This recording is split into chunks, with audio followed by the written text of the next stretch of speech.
She was sent to prison for another's crime, until the Duke risked his name to prove her innocence. The stone walls of Brackenhaven prison stood like silent sentinels against the gathering dusk, indifferent to the injustice they contained. Rain pelted the narrow window of Marianne Solvrin's cell, the droplets tracing paths like tears down the cold glass. 3 months had passed since they had dragged her through these halls, her name sullied, her soul intact. "Another visitor, Solvrin," the guard announced, his voice echoing against the damp stone, "though I can't imagine who'd waste their time." Marianne lifted her gaze, fingers instinctively closing around the small brass talisman hidden in the folds of her dress. "I shall receive no one," she replied, her voice soft yet unyielding. The guard's laughter cut through the gloom. "As if you had a choice.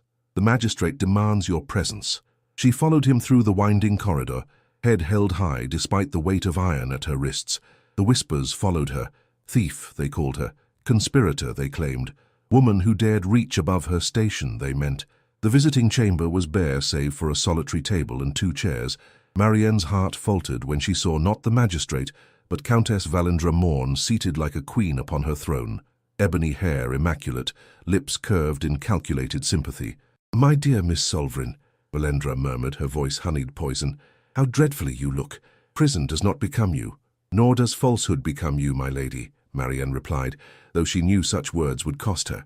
The Countess's smile never wavered. "I thought you might wish to know that your mother's cottage has been seized.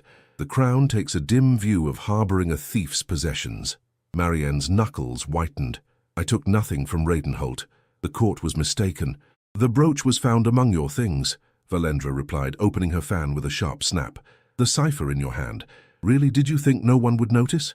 "I notice a great many things," came a deep voice from the doorway. The room stilled. Framed against the light stood a figure Marianne had seen only from afar, tall, commanding, with eyes like winter steel. The Duke of Altair, Seren Radenholt, master of the very house from which she had allegedly stolen. "Your Grace." Valendra rose instantly, her curtsy deep and practiced. "What an unexpected pleasure." "Is it?" he asked, removing his gloves with measured precision. His gaze, however, remained fixed on Marianne.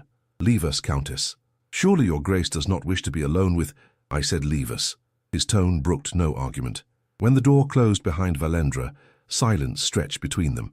Marianne refused to lower her eyes, though every instinct urged her to shrink before his scrutiny. "They say you took a family heirloom from my study," he said at last. "A bronze brooch centuries old, along with documents of state importance." "I did not," she answered, her voice steadier than her heart. "Then why did you not defend yourself at trial? Who would believe a governess over a duchess? The evidence was presented. My fate was sealed before I spoke a word."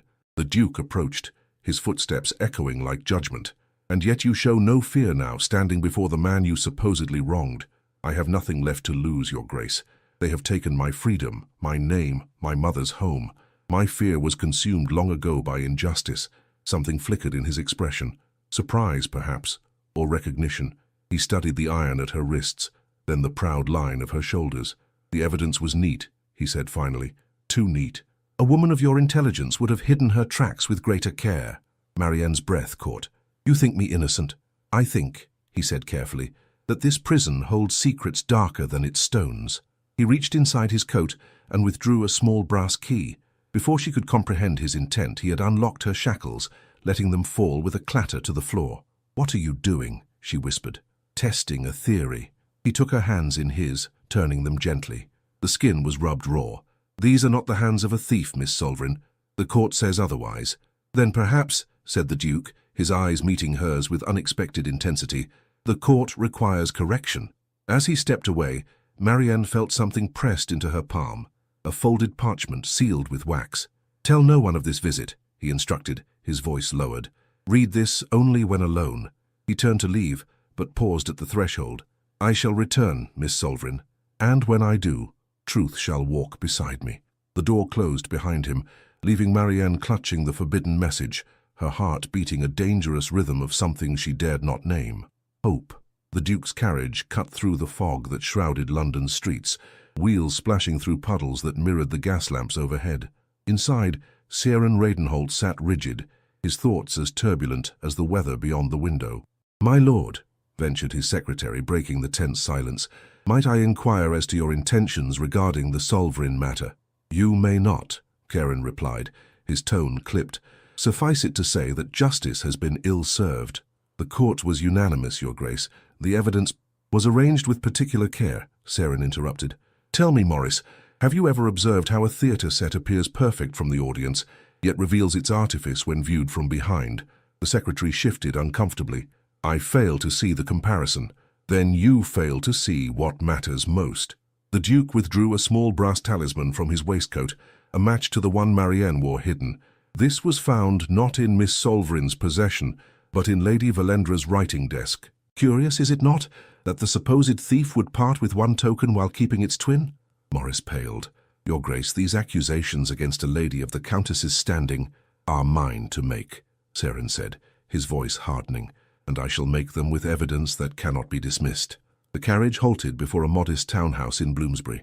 A single light burned in the upper window, casting a feeble glow against the darkness.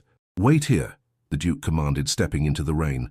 The door opened to reveal a thin man with nervous eyes and ink-stained fingers. Your Grace, he stammered, bowing deeply. I received your message. Please enter quickly. Inside, the cramped study was lined with books and scrolls. The man, Everett Thorne, master of ciphers, gestured to a table where documents lay spread beneath a lamp. I've examined the letters, as you requested, Thorne said, hands fluttering like anxious birds.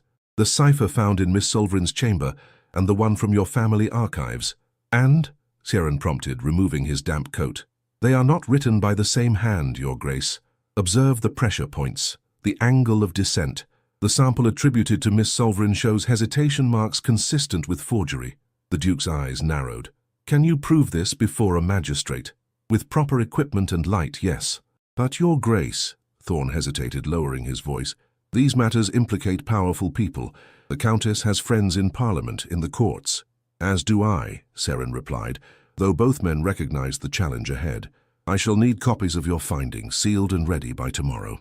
As the Duke prepared to depart, Thorne cleared his throat. If I may ask, Your Grace, what is your interest in this governess? Why risk so much? Saren paused at the door, rain dripping from his greatcoat. Because justice is not merely the province of those who can purchase it, Mr. Thorne, and because I have witnessed too many sacrificed upon the altar of convenience. The journey back to Radenholt House was silent, the Duke's thoughts turning to Marianne's face, proud even in captivity, eyes that held firm against despair. He had not expected such dignity, such composure. It unsettled him in ways he could not dismiss. In the privacy of his study, Karen unlocked a hidden drawer and withdrew a leather portfolio. Inside lay newspaper clippings, court transcripts, and private correspondence spanning months, the constellation of a conspiracy he was only beginning to comprehend. A knock interrupted his contemplation. Enter, he called, concealing the documents. His butler appeared, face grave. Lady Valendra Morn requests an audience, Your Grace. At this hour? Interesting. Karen straightened his cravat. Show her in, but remain within earshot, Fletcher. I suspect this conversation should have witnesses. Valendra swept into the study like darkness itself, her black gown rustling against the carpet. Your Grace, I must speak with you on a matter of delicacy. Indeed. Karen gestured to a chair, but remained standing himself. I confess I'm curious what brings you to my door so late. Concern for your reputation. Her smile did not reach her amber eyes. I've heard troubling rumors of your visit to Brackenhaven today, to the Solvrin woman of all people. News travels quickly. In certain circles, yes. She leaned forward, voice softening. Saren, forgive my familiarity, but this attention to a convicted thief raises questions. Questions a man of your standing cannot afford. The Duke's expression revealed nothing. How curious that my concern for justice should prompt such protective instincts in you, Countess. We have known each other since childhood, she replied. I would not see you misled by a pretty face and a convincing lie. Nor would I see an innocent woman imprisoned for another's crime. He watched her carefully. Tell me, how did you know which cell held Miss Solvrin? I don't recall mentioning her location. A momentary falter, quickly masked. The warden, naturally. We spoke when I visited last week on charitable business. Curious. He informed me today that you've never set foot in Brackenhaven. Karen moved to his desk, retrieving a sealed document. Just as curious as finding your personal cipher on documents allegedly stolen by Miss Solvrin. Colour drained from Valendra's face. You exceed yourself, Your Grace. No, Countess, I believe I am only now meeting my obligation." His voice hardened. "Why did you frame her? What threat could a governess possibly pose?" "None," she said, rising abruptly. "And that is why your infatuation is so pathetic. Good evening, Your Grace." "Lady Valendra," he called as she reached the door, "know this. I shall see justice done, whatever the cost. Whatever secrets you bury will be exhumed." Her smile was cold as winter. "Then prepare to dig your own grave alongside hers." The brass talisman gleamed dully in Marianne's palm as she traced its worn edges with a fingertip. 3 nights had passed since the Duke's unexpected visit, 3 nights of reading his message by the scant moonlight that pierced her cell window. The parchment had crumbled to dust once read, a precaution, he'd written, against prying eyes. "Believe in me," his words had urged. "As I believe in your innocence, say nothing, trust no one. I am gathering what is needed to break these chains." A foolish hope, perhaps. And yet something in his eyes had compelled her trust, not pity but recognition, as though he too had stood falsely accused before an uncaring world. The cell door creaked open, admitting a guard she had not seen before. "Miss Solvrin, you're summoned to the warden's office." "At this hour?" Marianne concealed the talisman in the folds of her dress. "Has some new charge been manufactured against me?" The guard's expression softened unexpectedly. "Not all of us believe what was said at trial, miss. Please come quickly." She followed him through corridors she had not traversed since her arrival, past cells where women slept fitfully, their dreams their only escape. The warden's office stood at the end of a carpeted hallway, a space of relative luxury that mocked the squalor beyond. Inside, Warden Collins sat hunched behind his desk, face mottled with poorly concealed anxiety. Beside him stood a slight man with ink-stained fingers, whom Marianne did not recognize, but it was the third figure, tall, imposing, cloaked in midnight blue, who drew her gaze. "Miss Solvrin," the Duke of Altair greeted her with a formal bow. "I apologize for the hour." "Your Grace," she replied, curtsying despite her prison garb, "I am at your disposal, as are all Her Majesty's convicts." A ghost of a smile touched his lips at her subtle defiance. "Mr. Thorne," he gestured to the thin man, "is a master of ciphers employed by the Home Office. He has findings pertinent to your case." Thorne cleared his throat. "The document that condemned you, a cipher containing state secrets allegedly copied in your hand, was not your work, Miss Solvrin. I have certified this under oath." Marianne's heart quickened. "Then whose hand wrote my fate, sir?" "That," said the Duke, "is what we shall determine tonight. Warden Collins has agreed to grant us access to certain evidence kept in the prison vault." The warden squirmed. "Under protest, I must note. Lady Valendra's solicitors will what?" Karen's voice cut like steel. "Challenge the Crown's prerogative to investigate a potential miscarriage of justice? I think not." They descended to the prison's bowels, where massive iron doors guarded confiscated possessions and evidence. Marianne shivered as they entered the vault, its air thick with the dust of forgotten lives. "The brooch was kept here," Collins indicated a small iron box, along with the cipher and letters. Karen unlocked the box with a key from his waistcoat, then frowned. "Empty. Impossible." The warden pushed forward. "I sealed it myself after the trial. Yet, here we stand," the Duke said coldly, "before evidence that has conveniently vanished." Marianne stepped closer. "There," she said, pointing to a corner of the box.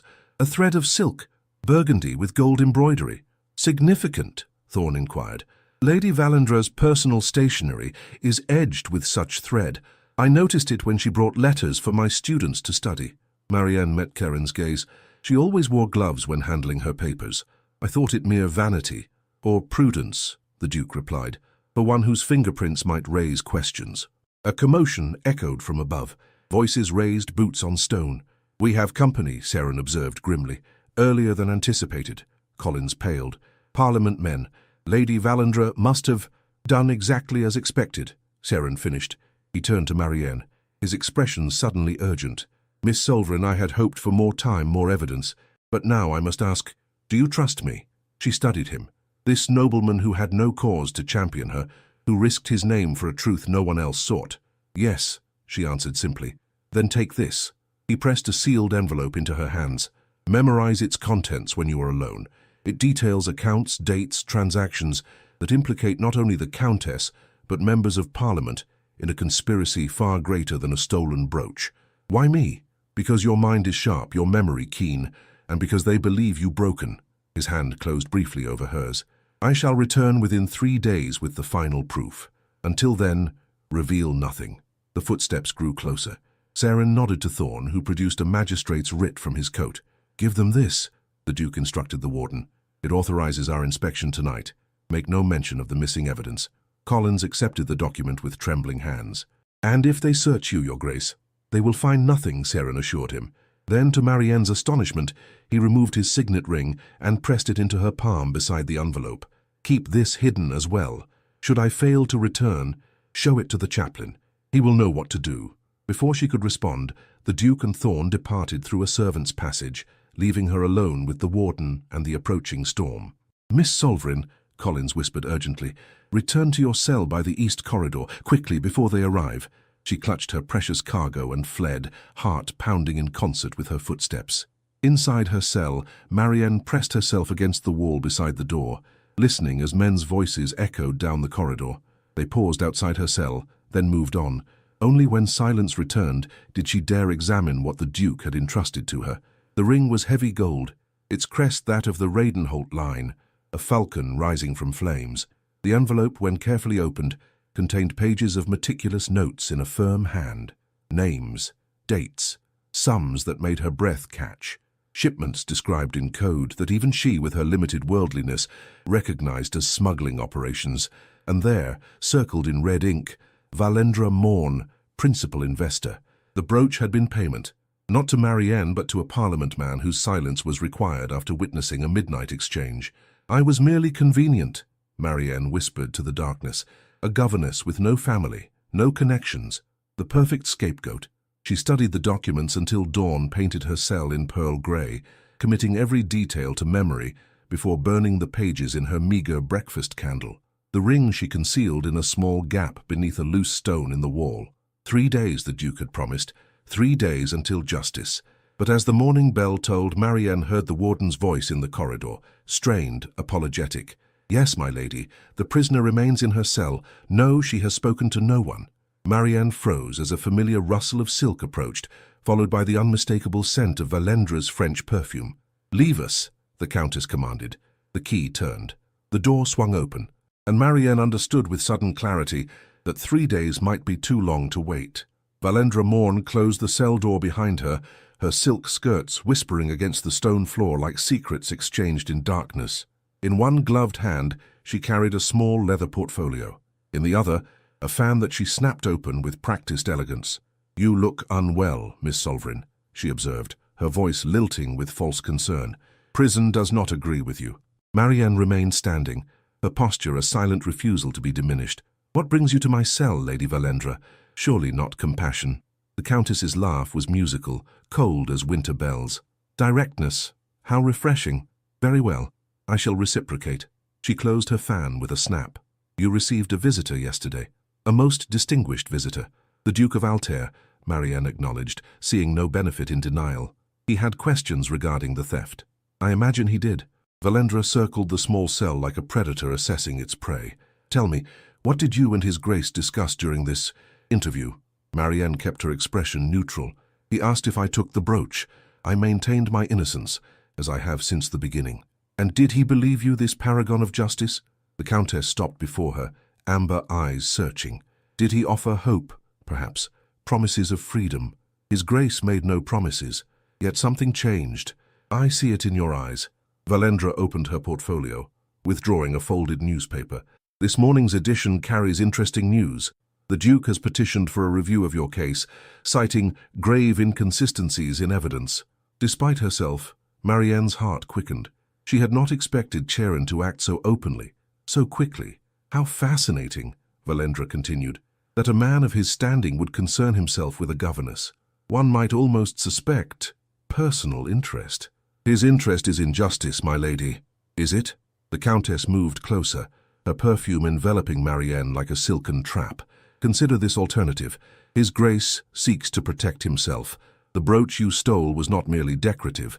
It contained documents that implicate powerful men in certain arrangements, men who would pay handsomely for their return. Marianne's mind raced through the information in Saren's notes. You suggest the Duke is involved in smuggling? I suggest nothing. Valendra's smile was sharp as a blade. I merely observe that a man who visits a convicted thief in secret may have motives beyond chivalry. Then why frame me at all? Why not simply retrieve your documents quietly? An excellent question. The Countess's gloved finger traced the edge of Marianne's wooden table. Perhaps to establish a clear culprit should questions arise, perhaps to remove an inconvenient witness. Or perhaps, her voice softened dangerously, because you were developing an unfortunate attachment to the Radenholt household. Marianne stiffened. I was a governess performing my duties. Indeed, though I observed how attentively His Grace watched you during the spring garden party, how he sought your opinion on the library selections. Valendra's eyes narrowed. A duke with a fascination for a governess. How unseemly, how vulnerable. The implication hung between them. Marianne herself was not the target.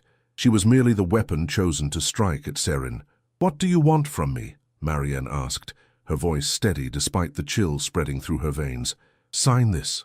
Valendra withdrew a document from her portfolio. A full confession, acknowledging not only the theft, but your collaboration with foreign agents. In exchange, I shall arrange your transportation to the colonies, a new beginning far from English prisons. And if I refuse, then His Grace's petition will mysteriously reveal evidence of treason, not mere theft, the punishment for which is, she paused delicately, considerably more permanent than imprisonment. Marianne forced herself to breathe evenly. You would risk the Duke's reputation in this venture? His reputation. Valendra laughed. My dear, I would see it shattered beyond repair. He rejected my hand 3 seasons ago, choosing solitude over the alliance our families had planned since childhood. Her composure slipped, revealing a glimpse of raw hatred. No man refuses Valendra Morn without consequence. The revelation struck Marianne like physical blow.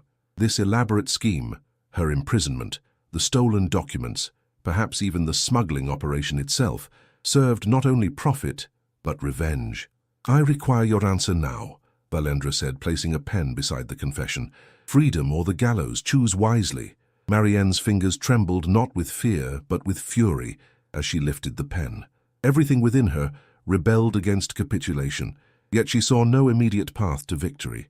The Duke needed time to gather his evidence, and she needed to survive until he did. Very sensible, Valendra purred as Marianne bent over the document. But instead of signing, Marianne carefully read each line, her governess's thoroughness asserting itself even now. This confession is dated 3 days hence, she observed. Why? A minor administrative detail. The ship to Australia leaves on Thursday. Marianne set down the pen. I will consider your offer, my lady, but I require 24 hours. You are not in a position to negotiate. On the contrary, Marianne met her gaze steadily. I am in precisely such a position. For if the Duke's suspicions have substance, signing this confession now may prove premature. Valendra's expression hardened. You play a dangerous game, Miss Solvrin. No more dangerous than yours, my lady. Marianne gestured to the door. 24 hours, then you shall have your answer. For a moment it seemed the Countess might refuse. Then her lips curved into a cold smile. Very well. 1 day to contemplate your future. Choose the gallows if you prefer. It makes little difference to me. After Valendra departed, Marianne sank onto her narrow bed, mind racing. The confession would condemn not only her, but potentially Serin as well, if the document implied his complicity. Yet refusing outright would accelerate Valendra's plans. She needed to warn the Duke, but how? The prison walls surrounded her, impenetrable as the society that had so easily accepted her guilt. As twilight fell, Marianne removed the brass talisman from its hiding place. It had been her mother's final gift, a simple token carrying the promise that even in darkness, one might find one's way home. Guide me now, she whispered, pressing it to her lips.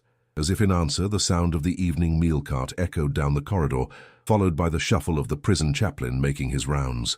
The chaplain. The Duke had mentioned him specifically. Should I fail to return, show the ring to the chaplain. Marianne concealed the talisman once more and moved to her door, waiting for the old man's approach. Perhaps in this darkest hour, faith might forge a path where reason could not.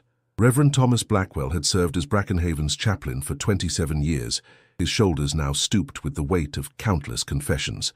He paused outside Marianne's cell, peering through the small barred window with rheumy eyes. Evening prayers, Miss Solvrin? Yes, Father, though I would prefer to receive them privately today. Something in her tone must have alerted him. for he glanced both ways before unlocking her door. Once inside, he kept his voice low. "You seem troubled, my child." Marianne waited until he had seated himself on the room's only chair before speaking. "Father, I must ask, do you know the Duke of Altair?" Blackwell's weathered face revealed nothing. "I have had the honor of His Grace's acquaintance, yes. The Radenholt family has long supported the church's charitable work. Then perhaps you might recognize this." Marianne retrieved the signet ring from its hiding place, pressing it into the chaplain's palm. The old man's fingers closed around it instantly, his expression changing from mild interest to sharp focus. "Where did you get this?" "From His Grace himself 2 nights past. He instructed me to show it to you if he failed to return." Blackwell studied her with new intensity. "And has he failed?" "I do not know, but circumstances have become urgent." Swiftly she related Valendra's visit, the confession, the veiled threats against both herself and the Duke. When she finished, Blackwell rose, tucking the ring into his cassock. "Miss Solvrin, what I am about to tell you must remain between us. His Grace contacted me a fortnight ago, suspecting your conviction was part of a greater conspiracy. He requested my assistance should matters deteriorate." "What kind of assistance?" "The kind that sees innocent souls delivered from unjust bondage." He moved to the door, checking the corridor. "Tonight, when the midnight bell tolls, be dressed and ready. A laundry cart will pass your cell. The driver will whistle Greensleeves. That is your signal." Marianne's breath caught. "You propose escape?" "Father, that would only confirm my guilt in the world's eyes. Sometimes one must appear to fall before one can rise triumphant." Blackwell's eyes softened. "His Grace prepared for this contingency. Trust in his design, as he has trusted in your innocence." After the chaplain departed, Marianne paced her small cell, weighing impossible choices. Escape would brand her a fugitive, validating every accusation. Yet remaining meant either signing a false confession or facing Valendra's more permanent retribution. The hours passed with excruciating slowness. She packed her few possessions, the brass talisman, a small book of poetry, the clothes she had worn upon arrival. When the midnight bell tolled, she stood ready, heart thundering against her ribs. As promised, the rattle of a laundry cart approached. A soft whistle, the familiar notes of Greensleeves, floated through her window. Marianne pressed herself against the wall as her door opened silently. A figure in prison grey gestured urgently. "Quickly," whispered a woman's voice. "Exchange clothes with me." In the dimness, Marianne recognized Agnes Fletcher, a kitchen maid known for her Christian charity. "Agnes, you risk too much." "His Grace paid my brother's debts," the maid interrupted, already removing her cap. "I owe him this service. Now hurry." They exchanged garments swiftly. Agnes took Marianne's place on the bed, pulling the blanket high to conceal her face. "The cart will take you to the south gate," she instructed. "From there, follow the driver's directions exactly." Marianne hesitated, overwhelmed by the sacrifice. "I shall not forget this kindness, nor shall you need to if God is just. Now go." Heart pounding, Marianne pushed the laundry cart down the corridor, head bowed to avoid the guard's eyes. The south gate loomed ahead, its iron bars gleaming dully in the moonlight. A guard stepped forward, lantern raised. "Halt! What business at this hour?" "Hospital linens, sir," Marianne mumbled, mimicking Agnes's country accent. "Fever cases can't wait till morning," they said. The guard grunted. "Typhus again?" "Aye, sir, 3 new cases today." He stepped back, waving her through with evident distaste for contagion. "Be quick about it." Beyond the gate stood a plain black carriage, unmarked save for a small brass falcon on its door. The Radenholt crest, she realized with a start. The driver descended, face concealed beneath a wide-brimmed hat. "The laundry girl, quickly now." Marianne approached, uncertainty threading through her newfound courage. "I seek the falcon's nest," she ventured, using the phrase Blackwell had given her, "and find it you shall." The driver's voice changed, revealing cultured tones beneath the affected roughness. He helped her into the carriage with a courtly gesture at odds with his common clothes. "We've little time, Miss Solvrin. Brackenhaven will discover your absence at dawn." Inside the carriage, a lantern illuminated the stern features of Everett Thorne, the cipher-master who had accompanied the Duke to the prison vault. "Mr. Thorne," Marianne acknowledged, settling across from him, "I did not expect to see you again so soon, nor I you under these circumstances." He handed her a sealed packet. "Your new identity papers. Memorize them before we reach the river." "The river?" "We travel to Greenwich tonight, then by merchant vessel to Dover." Thorne's expression was grave. "You cannot remain in London. Lady Valendra's reach is considerable, and your face is now known to authorities. As the carriage lurched forward, Marianne clutched the packet, a cold dread spreading through her. What of the Duke? Has he been arrested? Not arrested, no. Thorne hesitated. But his position has become precarious. Parliament members loyal to the Countess have raised questions about his interest in your case. Insinuations have been made. Then I must speak with him before I leave. I have information that may help his cause. Impossible. His Grace was explicit. Your safety is paramount. My safety? Marianne leaned forward, indignation overcoming caution. Mr. Thorne, I did not escape one prison to flee like a coward, while the only man who believed in my innocence faces ruin. Thorne studied her with newfound respect. The Duke warned me you would prove difficult. Determined, she corrected. There is a difference. Indeed, he sighed. Very well. We shall detour to Radenholt House, but only briefly, and only because His Grace left instructions for you in the event of your escape. Instructions I was to deliver personally. Relief washed through her. Thank you.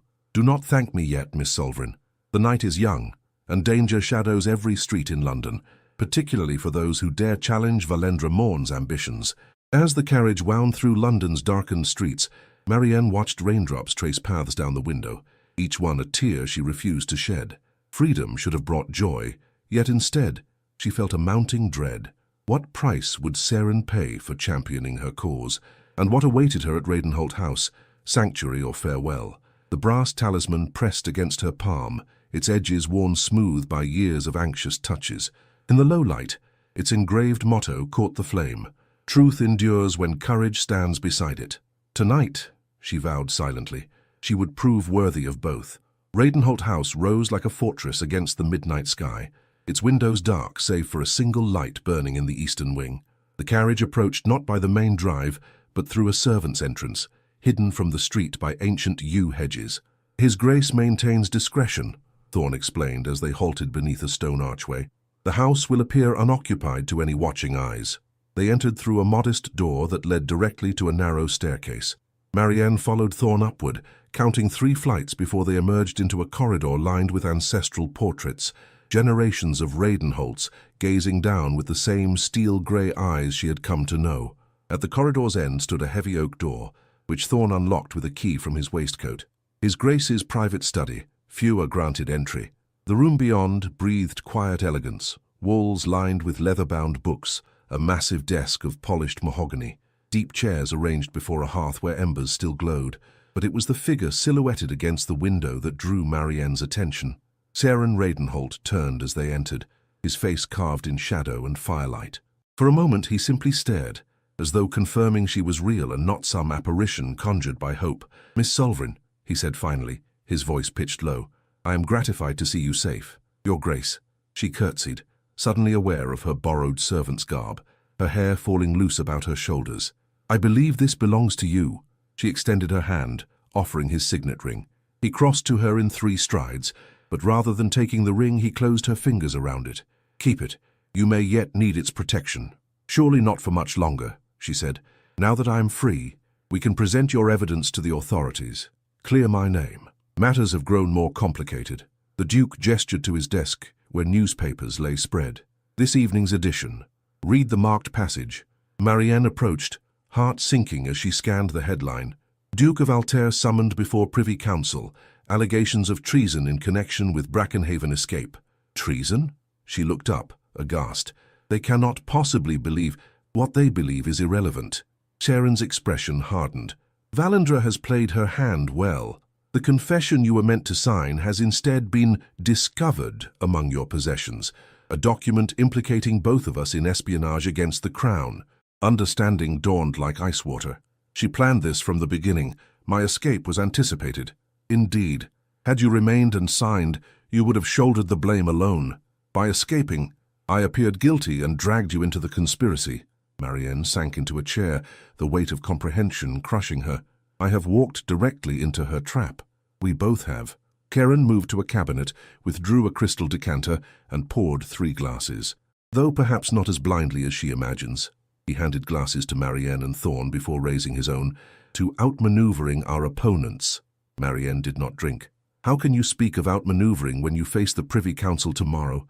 Your reputation, your title, everything stands in peril because of me. Not because of you. The Duke set down his glass untouched. Because I chose to pursue justice rather than convenience. That choice was mine alone. The choice you made without full knowledge, she insisted. Valendra visited my cell yesterday. She offered exile in exchange for a signed confession. And you refused? I delayed, seeking time. Marianne met his gaze directly. But there is more. The Countess revealed her true motivation. Revenge for your rejection of her hand in marriage. Something flickered in Charon's eyes. Surprise, then swift comprehension. So this elaborate scheme was not merely about smuggling. It appears you wounded more than Valendra's pride, Thorn observed dryly. Hell hath no fury indeed. The Duke paced before the fire, his shadow stretching across the carpet. This changes our approach. Personal vendetta is a weakness we might exploit. How? Marianne asked. By giving her exactly what she desires. A public confrontation where she believes she holds every advantage. He turned to Thorn. The Dover arrangements. Cancel them. Miss Solvrin will not flee England. Your Grace, with respect, Thorn protested. The risk is extraordinary. If she is discovered, then we shall all hang together, Charon finished with grim humor. A fitting end to an improbable alliance. Marianne rose, clutching the brass talisman that had become her anchor. What do you propose instead? Tomorrow's Privy Council hearing is closed to the public, but the evening assembly at Lancaster House is not. Charon's eyes gleamed with strategic fire. Every power in London will attend, including Lady Valendra, who will doubtless wish to witness the culmination of her scheme. You suggest I appear publicly. I would be arrested on sight, not as Marianne Solvrin, escaped convict. He approached a bookshelf, pressed a hidden mechanism, and revealed a concealed compartment. From within, he withdrew a velvet box. But perhaps as Lady Marianne Altair, Duchess of Radenholt, you might move unrecognized. Silence fell as he opened the box, revealing a platinum ring set with sapphires and diamonds arranged in the shape of the Radenholt falcon. Your Grace, she breathed, understanding dawning. You cannot mean a ruse only, he assured her quickly, a disguise to grant you protection and access. Society knows I have been abroad for years, seeking solitude after my parents' death. Few would question the appearance of a bride acquired during my travels. And afterward, when your name is cleared, something shifted in his expression, a vulnerability at odds with his confident manner. Afterward, the choice would be entirely yours. The marriage could be annulled, your name restored, your freedom assured. Marianne studied the ring, its stones catching firelight like captured stars. The proposal, even as temporary pretense, stole her breath. To stand beside him as his equal before society, to carry his name as shield rather than shackles, it awakened longings she had carefully buried beneath practicality. Your silence speaks volumes, Charon said quietly. I ask too much. No, she replied, finding her voice at last. You offer too much, risking everything for a governess you scarcely know. I know enough. His gaze held hers, unwavering. I know you maintained dignity where others would have shattered. I know you prize truth above comfort. I know your mind is both sharp and just. He paused. What more should a man seek in an ally, temporary or otherwise? Thorn cleared his throat. If I might interject a practical concern, the ruse requires documentation, a marriage certificate, records of introduction. Already prepared, Charon responded. I anticipated this contingency days ago, when Valendra's true game became clear. Days ago, Marianne echoed. You've planned this elaborate charade from the beginning. I've planned for various possibilities, he corrected. This simply proved the most expedient. She felt a smile threatening despite the gravity of their situation. Most expedient. Is that how all dukes propose marriage, Your Grace? To her surprise, a flush colored his stern features. I wouldn't know. I've never proposed before, in earnest or otherwise. The admission, so simply stated, shifted something fundamental between them.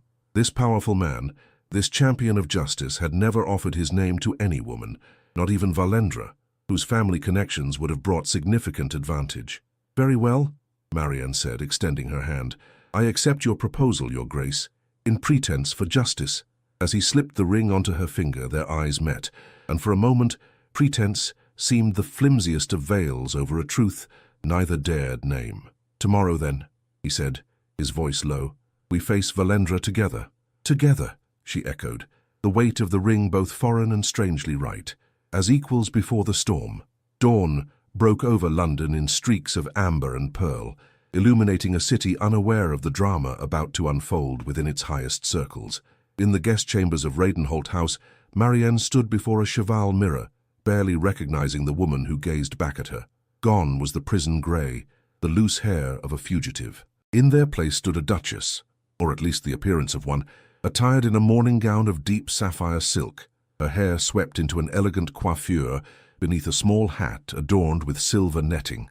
The transformation was the work of Mrs. Fletcher, the housekeeper, who had arrived before sunrise with trunks of clothing befitting her Grace's station. "The final touch," Mrs. Fletcher murmured, fastening a platinum pendant around Marianne's neck. Another falcon, wings outstretched in flight. "It's too much," Marianne protested. "Surely people will question. People will see what they expect to see, my lady, and they expect the Duke's bride to be adorned with family jewels." The older woman stepped back, satisfaction warming her stern features. "There, you'll pass muster now even among the most discerning eyes." A soft knock interrupted them. Thorne entered, bearing a leather portfolio. "Forgive the intrusion, miss. That is, your grace." He bowed formally, then presented the portfolio. "Your marriage certificate, signed and witnessed in Vienna 3 months past. Additionally, letters of introduction from the Baroness Kessler of Austria, attesting to your family's distinguished lineage." "My family?" Marianne accepted the documents with bemusement. "I wasn't aware I had one. For today, you are Lady Marianne Alter, née Valmont, orphaned daughter of a French diplomat and his Austrian wife. Raised primarily in Vienna, which explains any unfamiliarity with London society." She skimmed the elaborate fiction, marveling at its thoroughness. "These documents appear remarkably authentic." "They are authentic," came a deep voice from the doorway. Kieran entered, resplendent in formal morning attire, his cravat secured with a platinum pin that matched her pendant. "The certificates bear official seals. The signatures are legitimate. Even the paper is correct for Viennese documentation." "How is this possible?" "Mr. Thorne has connections in diplomatic circles, and I have resources few can match." His gaze swept over her, lingering for a moment before propriety reasserted itself. "You look entirely convincing, Miss Solvrin." "Marianne," she corrected gently. "If I am to play your wife, formality seems counterproductive." Something flickered in his eyes, warmth perhaps, or uncertainty. "Marianne, then." "Your Grace," Mrs. Fletcher interjected. "A messenger has arrived from the palace. The Privy Council requests your immediate presence." "Earlier than expected," Sharon observed, his expression hardening. "Valendra's influence at work, no doubt." "What of our plan?" Marianne asked. "If you are detained, proceed as arranged. Thorne will escort you to Lancaster House this evening." He hesitated, then reached into his waistcoat and withdrew a small key. "Should I fail to appear by 8 o'clock, use this. It opens a safe in my study, the one behind the portrait of my father. Inside you'll find evidence sufficient to expose the entire conspiracy. You anticipate arrest. I anticipate all possibilities." His voice softened. "But I do not anticipate defeat." After he departed, Marianne found herself unable to remain still. She paced the chambers, studying the elaborate fiction of her new identity, committing each detail to memory, as though preparing for the most demanding examination of her life. By afternoon, news had reached the house. The Duke of Alter stood before the Privy Council even now, defending himself against accusations that could strip him of title, lands, and liberty. "We've had word from an ally within," Thorne reported, entering the library where Marianne had sequestered herself with histories of the Radenholt family. His Grace maintains his composure, though the questioning grows increasingly hostile. "Have charges been formally brought?" "Not yet, but Lady Valandra has submitted a sworn statement, claiming the Duke orchestrated your escape to prevent you revealing his involvement in treasonous activities." Marianne closed the family history, her decision crystallizing. "We cannot wait until this evening. I must appear before the council now." "Impossible," Thorne protested. "The hearing is closed to all but those directly summoned." "Then I shall claim my right as his wife to stand beside him." She rose, gathering her resolve like armor. "Is that not what a duchess would do?" "It is also what a fugitive seeking capture would do," Thorne countered. His Grace was explicit. The Lancaster House Assembly provides controlled circumstances, witnesses beyond Valandra's immediate influence. By then it may be too late. Marianne moved to the window, watching raindrops trace patterns on the glass. "Mr. Thorne, when you first examined the forged cipher that condemned me, what convinced you of its falsity?" Pressure points, hesitation marks. The hand that wrote it paused where one fluent in cipher would flow smoothly. "Precisely." She turned to face him. Evidence reveals itself through inconsistency.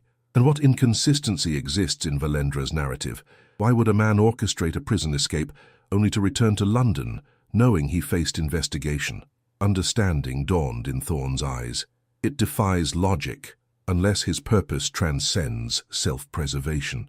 Marianne's fingers closed around the brass talisman hidden in her pocket, her own truth carried amid the elaborate fiction of her new identity. The Duke risked everything to prove my innocence.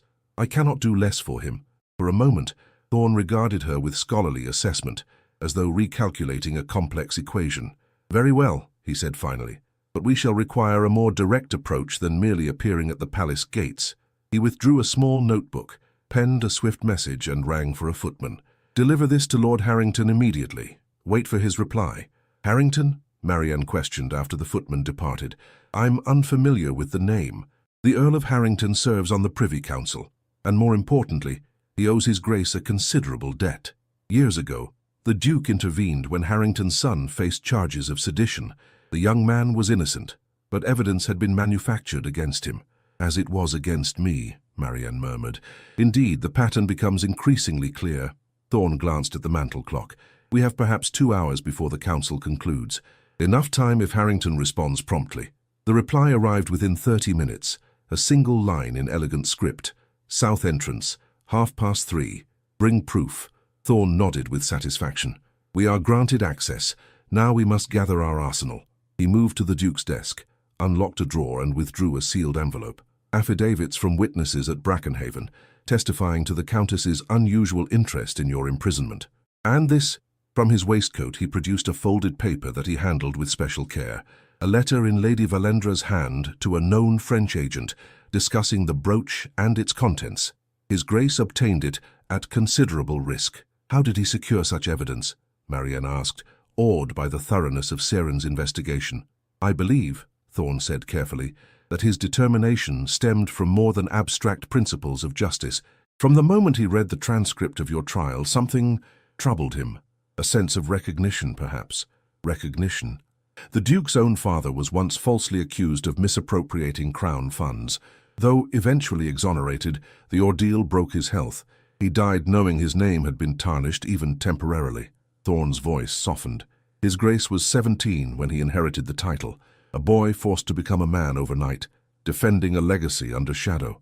The revelation shifted something in Marianne's understanding of Seren, this stern, principled man whose pursuit of justice stemmed not from abstract nobility, but from intimate knowledge of injustice's wounds.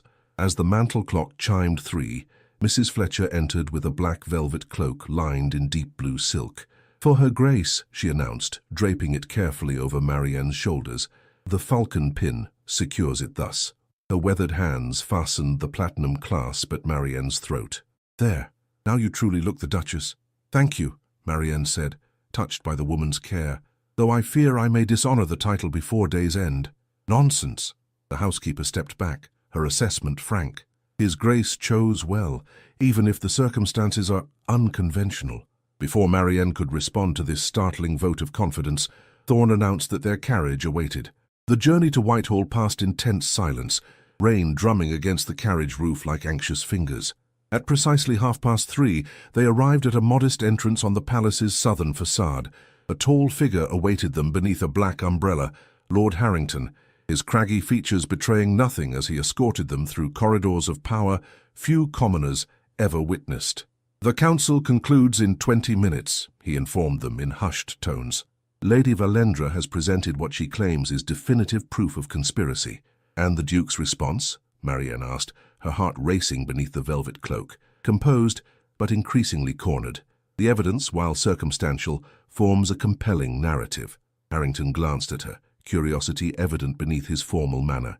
"His Grace made no mention of a wife." "Our marriage remained private for diplomatic reasons," she replied smoothly, the fiction now feeling strangely natural. "But I cannot remain silent while my husband faces false accusations." They halted before massive oak doors. Beyond them, voices rose and fell in the measured cadences of power. "I can grant you entrance," Harrington said, "but after that, you stand alone. The council tolerates no interruptions." Marianne straightened, the falcon pin gleaming at her throat. Then we shall ensure our interruption proves worth their tolerance. The Privy Council chamber breathed ancient authority, oak-panelled walls bearing the weight of centuries, massive portraits of monarchs overlooking proceedings as though still judging from beyond the grave. A long table dominated the centre, around which sat 12 men in formal attire, their expressions ranging from bored indifference to predatory interest. At the table's head stood Lady Valendra Morn, her burgundy silk gown a deliberate echo of spilled blood against the chamber's sombre tones. She was speaking, her gloved hands gesturing toward documents spread before the council members.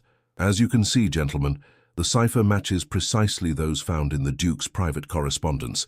The conclusion is inescapable. Opposite her, at the table's foot, stood Keren Radenholt. Though he maintained perfect posture, subtle signs of strain showed in the tightness around his eyes, the whiteness of his knuckles as he gripped the back of his chair. "The cipher proves nothing beyond someone's ability to mimic my hand," he was saying as the doors opened. "I demand independent verification by—" He stopped abruptly, as all eyes turned toward the entrance. Marianne felt those stares like physical touch as she advanced into the chamber, Thorn a respectful step behind. "What is the meaning of this interruption?" demanded Lord Blackwood, the council's senior member, his heavy jowls flushing with indignation. "Forgive the intrusion, my lords," Marianne replied, executing a perfect curtsy despite her thundering heart. "I am Lady Marianne Altair, Duchess of Radenholt.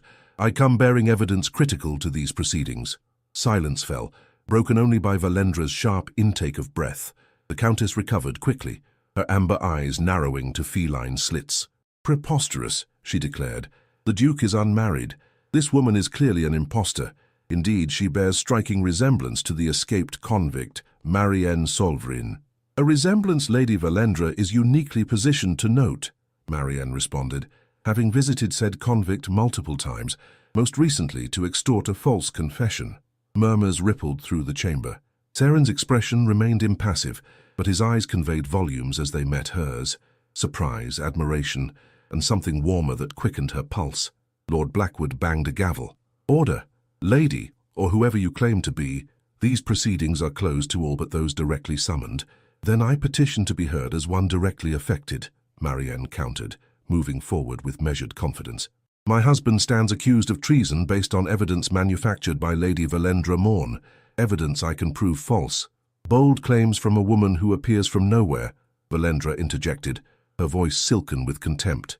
"Where is this supposed proof of yours, or does it exist solely in your imagination like your marriage?" Thorn stepped forward, presenting the portfolio to Lord Blackwood. "Marriage certificate duly registered in Vienna.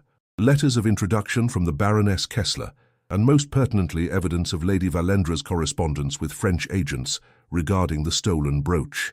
"Lies," Valendra hissed. "Forgeries."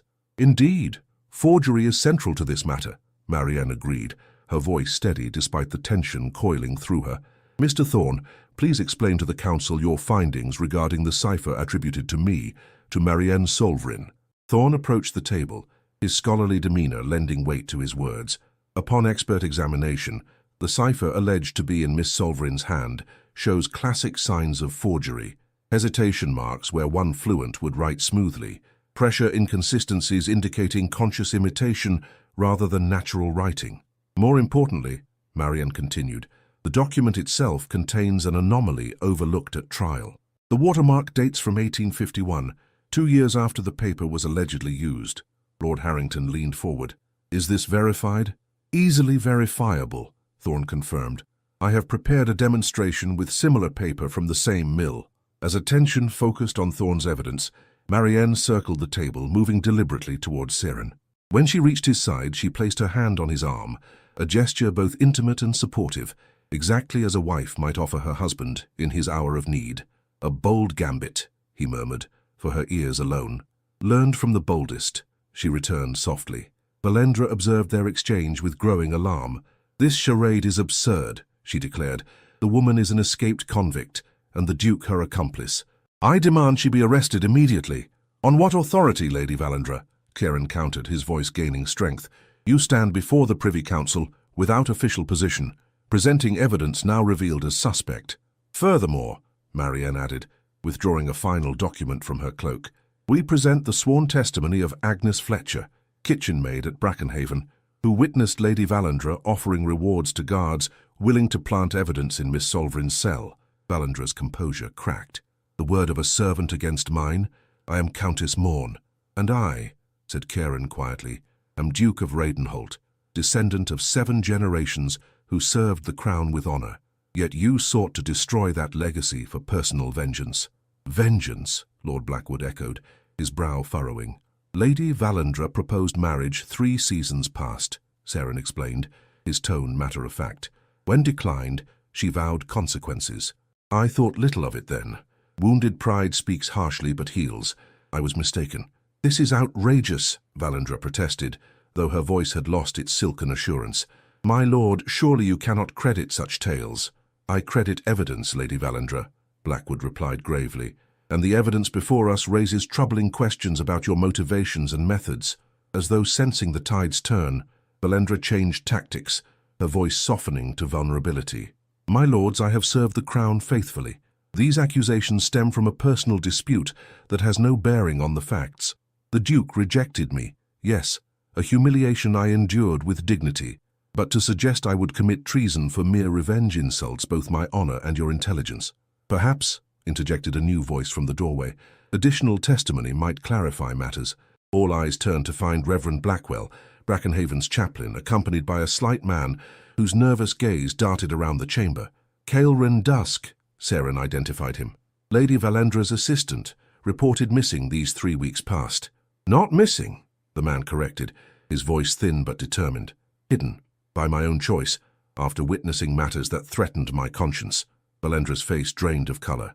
Caelrin, what foolishness is this? Return to your duties at once. My duty is to truth, my lady. He approached the table, trembling yet resolute. I have served the Countess for 8 years. In that time, I transcribed her correspondence, including letters to a Monsieur Renaud regarding the exchange of naval documents hidden within a bronze brooch. The chamber erupted in exclamations.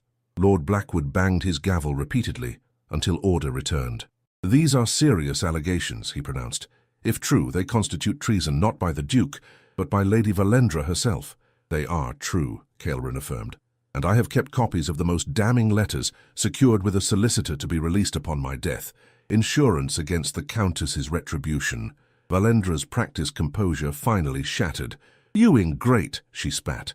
After all I've done for you, including ordering me to plant the brooch among Miss Solvrin's possessions, he finished quietly, a sin for which I can never fully atone, but might begin to address through honesty now.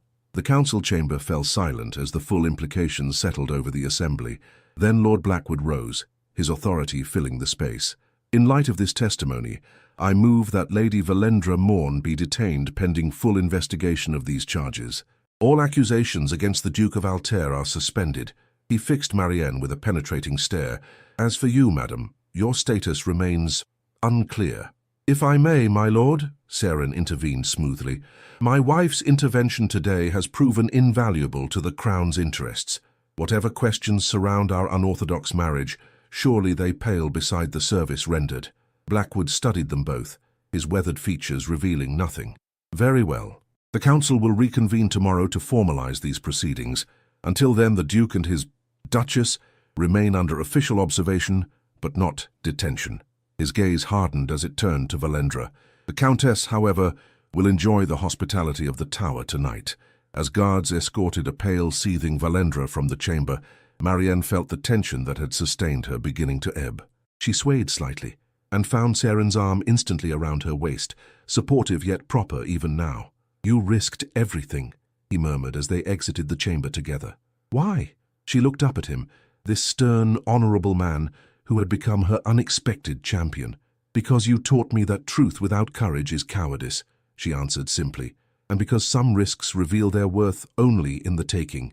Something shifted in his expression, a softening, a revelation. But before he could respond, they were surrounded by council members offering guarded congratulations, servants bringing cloaks, and the ceaseless machinery of power adjusting to this sudden realignment. The moment passed, leaving Marianne to wonder what truth had almost been spoken and whether they would find another opportunity for such honesty between them. Evening descended upon London in veils of amber and indigo, gas lamps igniting like earthbound stars along rain-washed streets.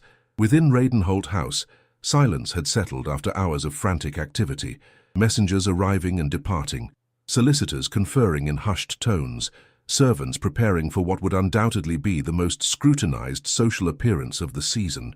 In her chambers, Marianne sat before the dressing table as Mrs. Fletcher arranged her hair for the Lancaster House assembly. Despite Valendra's detention, their attendance remained necessary, a public declaration of innocence and union. "The sapphires, I think," Mrs. Fletcher decided, opening a velvet case to reveal a diamond and sapphire tiara that caught lamplight like captured stars. "They match your gown and befit a duchess making her first appearance." "They're magnificent," Marianne murmured, watching as the housekeeper secured the piece among her dark curls, "though I fear they outshine the wearer." "Nonsense! Fine jewels merely accentuate what already exists." Mrs. Fletcher stepped back, her assessment clinical yet approving. "There, you'll do His Grace proud tonight." When the housekeeper departed, Marianne remained seated, studying her reflection. The woman in the mirror was both stranger and self, adorned as befitted her temporary station, yet carrying the same soul that had endured Brackenhaven's cold stones. The sapphire gown with its silver embroidery, the tiara, the duchess's ring upon her finger, all borrowed plumage, yet somehow not entirely false. A soft knock interrupted her contemplation. Expecting Thorne with final instructions for the evening, she called permission to enter. Instead, Ciaran himself appeared, resplendent in formal evening attire, white gloves emphasizing the strength of his hands. "Your Grace," she acknowledged, rising to curtsy. "Please, no formalities between us." "Not here." He hesitated, then stepped fully into the room, closing the door behind him. "I've come to thank you for today. Your courage before the council was remarkable." "I merely followed the example you set," she replied, "though I confess I had not anticipated quite such dramatic consequences." Nor had I. A smile ghosted across his features, rare enough that Marianne found herself cataloguing it like a precious sighting. "Valendra remains in custody. Her homes are being searched for additional evidence. And Caelrin? Will he face charges for his role?" His testimony secured him leniency. He'll be questioned further, but likely pardoned in exchange for continued cooperation. Ciaran moved to the window, gazing out at the gathering darkness. "The council has requested our presence tomorrow to formalize their findings." The statement hung between them, its implications clear. Tomorrow would bring not only Valendra's official disgrace, but the necessary unraveling of their pretense. The temporary duchess would disappear as suddenly as she had materialized. "I shall be prepared," Marianne assured him, though something in her chest tightened at the thought. "Once my name is cleared, I can—" "Return to teaching?" he suggested, turning to face her. "Resume the life interrupted by Valendra's scheme?" "That was my intention."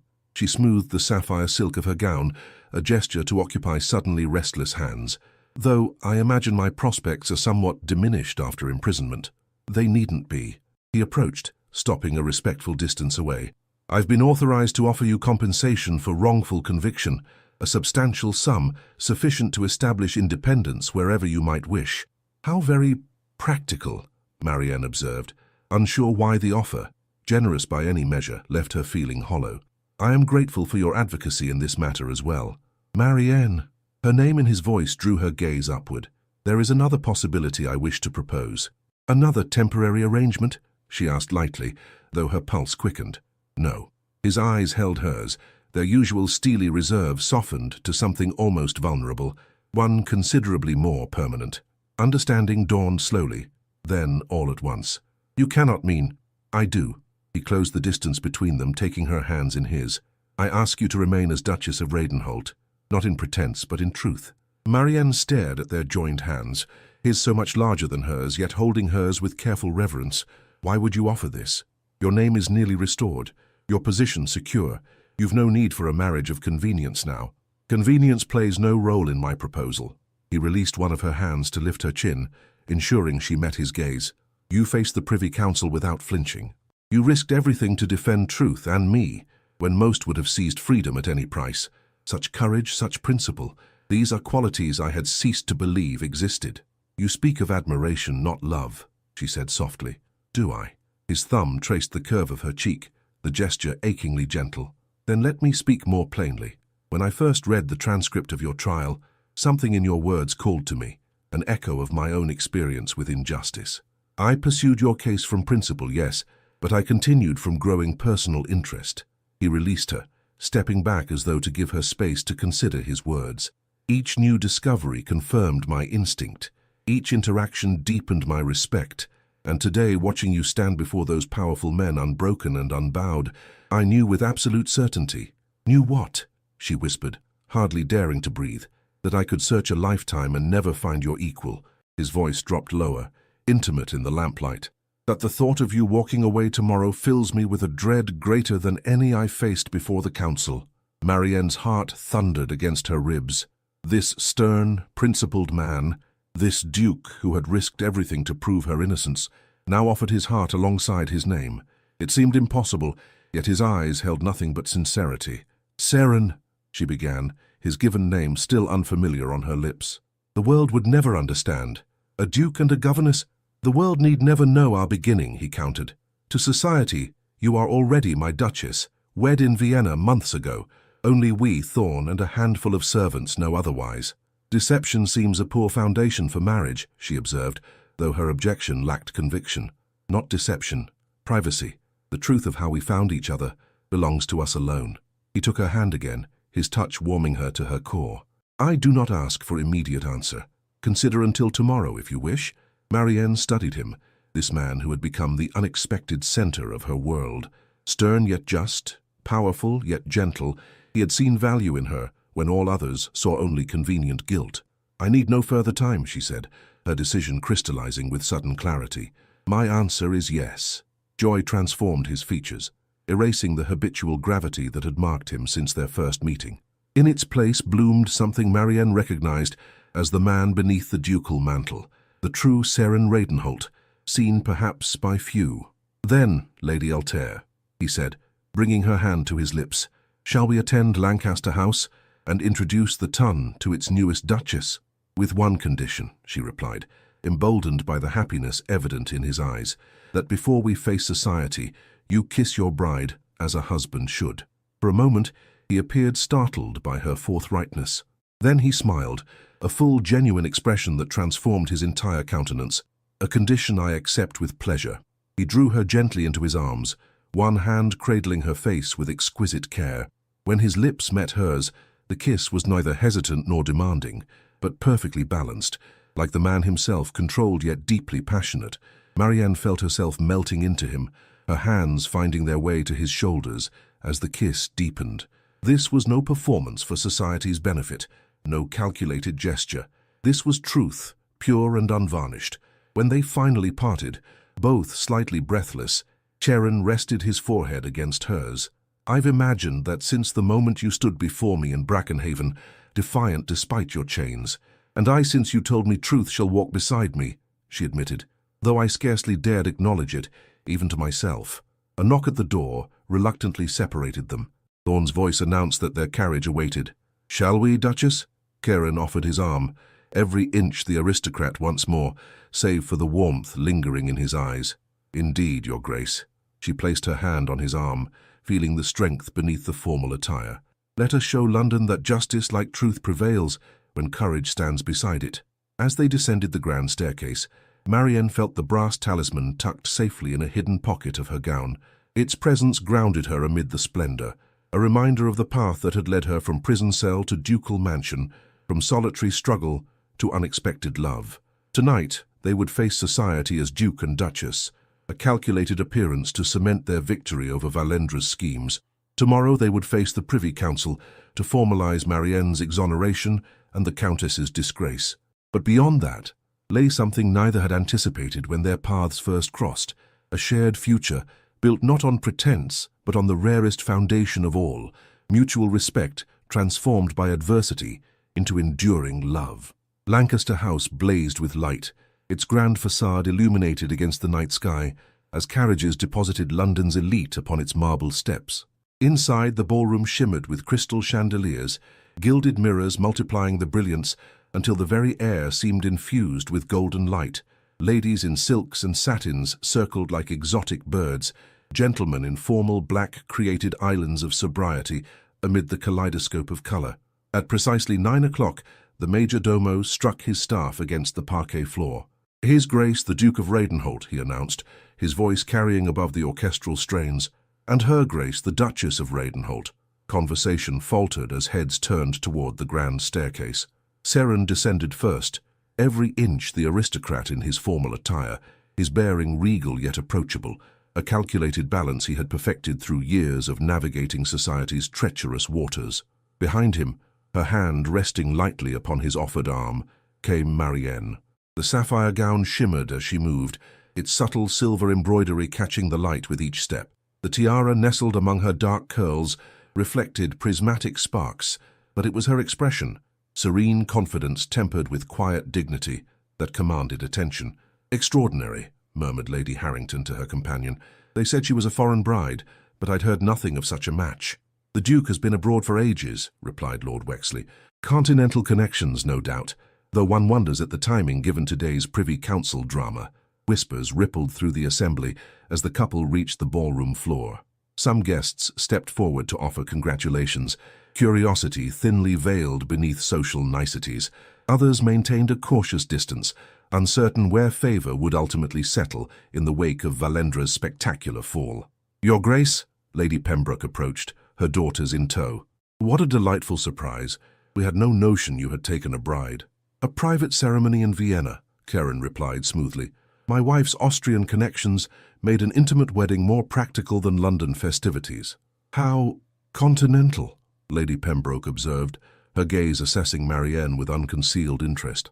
"And how fortuitous that Her Grace arrived in London precisely when you faced such troubling accusations." "Fortune favors the just, Lady Pembroke," Marianne responded, her voice gentle yet firm.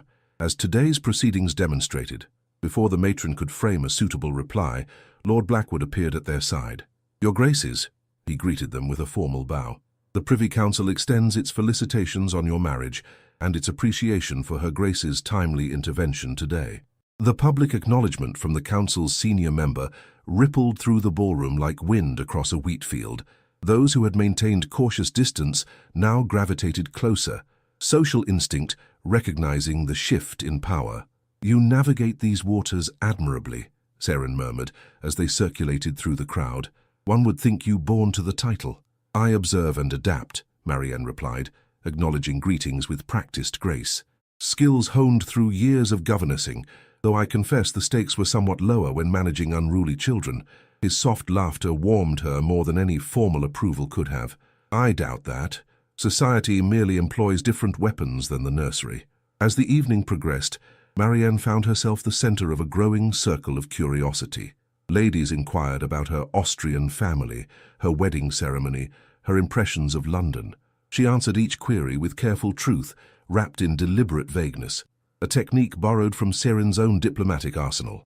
"Your Grace must join us for tea on Thursday," insisted Lady Riverton, society's most formidable hostess.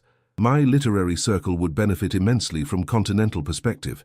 "You are most kind," Marianne replied, "though I fear my schedule remains somewhat uncertain until matters are fully resolved."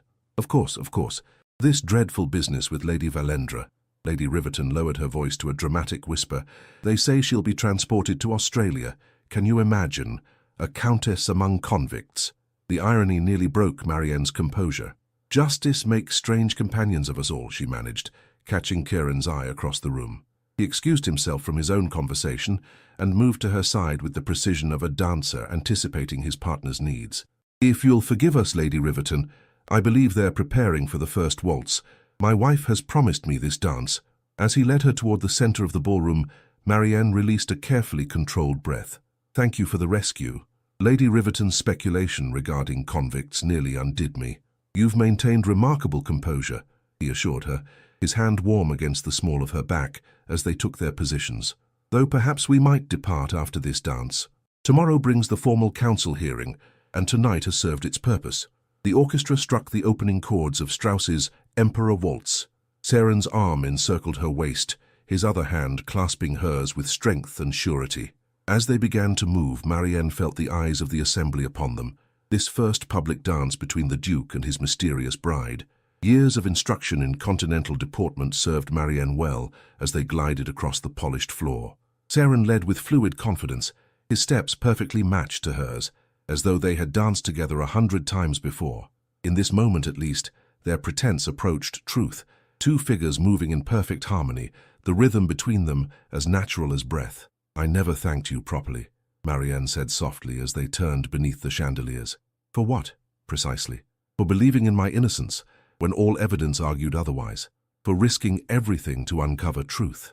His hand tightened almost imperceptibly around hers. "I recognized something in you from the beginning, a quality I've rarely encountered, integrity without artifice, strength without cruelty. You speak as though these qualities are extraordinary," she observed, "yet you embody them yourself. Perhaps that is why we recognized each other so readily." The music swelled around them as he guided her through a graceful turn, two souls tempered by similar fires. As the waltz concluded, they held position for a moment longer than strictly necessary, reluctant to break the connection that had formed between them. When they finally parted, Marianne felt the absence of his touch as tangibly as she had felt his presence. Their departure from Lancaster House proceeded with the same calculated dignity that had marked their entrance. Farewells were exchanged, invitations acknowledged, congratulations accepted with gracious reserve. By the time their carriage rolled away from the illuminated mansion, Marianne felt drained yet oddly exhilarated, as though she had passed some critical test whose parameters she had only begun to understand. "You were magnificent tonight," Karen said, as they travelled through London's darkened streets. "The Ton is thoroughly convinced of our union." "For tonight, perhaps," she replied, watching raindrops trace silver paths down the carriage window. "Tomorrow brings new scrutiny." "Tomorrow brings vindication," he corrected gently. "The council will formalize your exoneration. Valendra's disgrace will be complete." "And our arrangement?"